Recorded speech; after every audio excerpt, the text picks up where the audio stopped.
On February 25, 2016, Paul Jeffries, a 52-year-old official with HMRC and the Treasury, didn't show up for work for several days.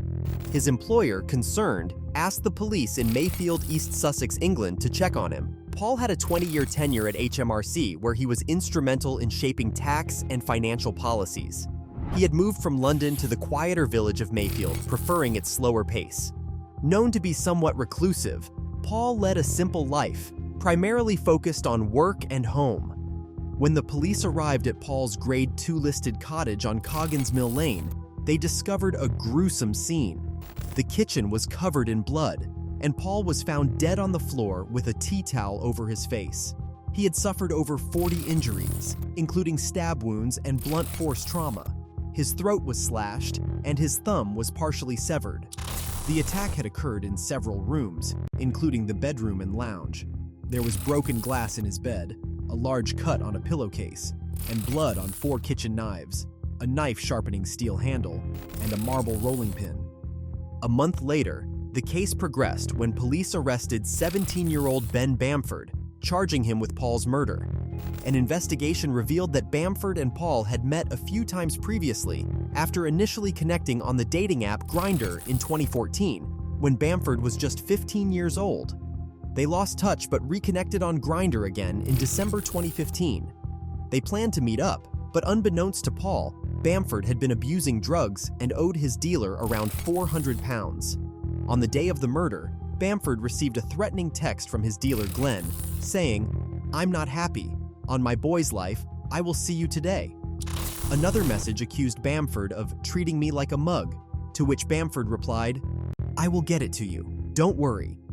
An examination of Bamford's mobile phone showed that between 9:34 p.m. and 10:57 p.m., he was connected to Paul's Wi-Fi. During the brutal attack on Paul, Bamford sustained an injury and fled from Paul's home in his gray Audi TT. A neighbor reported hearing the car's wheels spinning on gravel as Bamford made his quick getaway. Afterwards, Bamford and his friends went to the hospital for the injury sustained during Paul's murder. While there, his friends took a photograph of him smirking. He had blood on his face, hands, and arms, and was making an obscene gesture. He told the hospital staff that he had caused the injuries himself while self-harming. Then, on the 27th of February, his mother took him to the Eastbourne police station, where he stated that he had been involved in a fight in Mayfield. During an argument at home about his injuries, Bamford had shouted, "I think the man is dead. I stabbed him." At the police station, he confessed to killing Paul but denied it was murder. Bamford stood trial later that year. During opening statements, prosecutor Jeremy Carter Manning said, "There is no dispute about who killed Mr. Jeffries. Your focus will be on what was in the defendant's mind at the time these events occurred." The defense argued that the murder was an act of self-defense.